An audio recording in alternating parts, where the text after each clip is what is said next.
Kaibigan, for today's video, ang topic po natin ngayon, paano ang tamang pag-payout?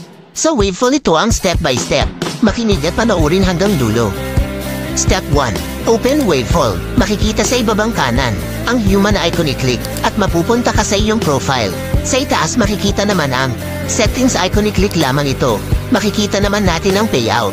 I-click lamang ito at makikita ang lapis or pencil na icon, i-click at mapupunta naman dito sa payout information. Makikita kung saan pwede iset for payout, i-click lamang po ang change. At iset sa PayPal, ilagay ang PayPal account, email at password. Yun lamang kung meron ng PayPal account, and then back again.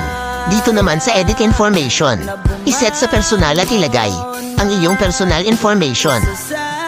Step 2. Open GCash, and then makikita sa ibaba ang profile icon, i-click at makikita mo naman ang my linked accounts. Makikita mo naman ang PayPal, i-click at pwede nang i-link ang iyong PayPal account. Login ang email and password mo. Dahil ang akin ay nakalogin na debt-free. Dito naman sa homepage makikita naman natin ang cash in. Ito naman ang makikita, how to cash in. I-click ang Global Banks and Partners. Search ang PayPal. Then ito makikita muna ang laman ng PayPal at pwede munang ilagay ang amount or kunin lahat ng laman.